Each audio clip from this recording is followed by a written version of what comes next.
middle school. Middle school was 7th grade, where I'm from, 7th and 8th grade. I didn't have any real consciousness about my physical appearance at that time when I first started middle school. You know, junior high, middle school is a time of being awkward. Your body's going through a lot of changes. You're not fully developed. Most of us aren't. And we're doing a lot of developing during that time. So it can be a time of feeling very awkward and feeling very physically unattractive. But at the time when I started, I didn't have any real consciousness of my beauty or lack of beauty or whatever. I didn't really care until I began being teased on the bus by another boy that went to my school. He teased me because of the size of my nose. He told me that I had a big nose, and he came up with the nickname Nozo for me. So every time he talked to me, it was always Nozo this and Nozo that. There was a clown on TV in the Chicago area. It was Bozo the Clown, and the nickname Nozo was a spinoff off of Bozo the Clown, which of course has this big red nose. So this became a very horrible experience for me because all the other children started teasing me that way. Even when he left, he was a year older than me. Even when he left, that my 8th grade year, they still teased me about the size of my nose. So I felt very physically unattractive. I felt very ugly. And this carried on throughout basically the entire part of my teenage year. When I got to high school, of course, you're a little bit more developed then. You're a little bit more further along in your physical development.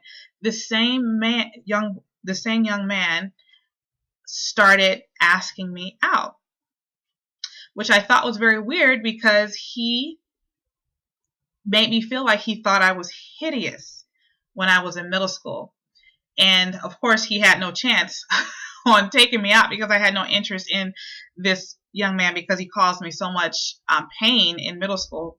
But my point in all of this is you do not define what you look like by someone else's standard. You really have to be secure in your physical appearance. This is the nose that I've been given. I have no desire to alter my physical appearance or my nose.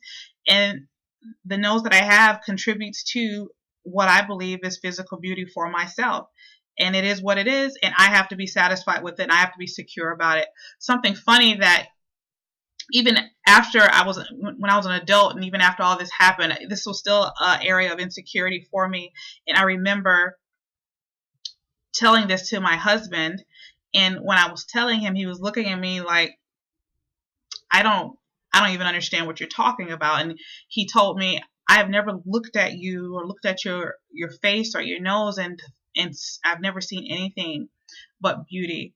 I've never seen anything that needed to be changed or altered. And I want to encourage you girls out there, especially girls that desire marriage and desire relationships, the guy that is there for you, he will see and recognize the beauty that you have. He will identify with your physical beauty, and that will be his standard of beauty. And that's really all that matters. Who are we trying to please? Who are we trying to impress with our physical appearance? The one that we should be impressing is ourselves. We need to love what we look like. We need to love who we are. And it doesn't matter what anyone else says about what we look like if we are secure in our beauty. Beauty comes in so many different forms. It is not the standard of our Hollywood images and magazine and media images that we see. That may be what we see, but that is not the standard of beauty we need to be measuring up to.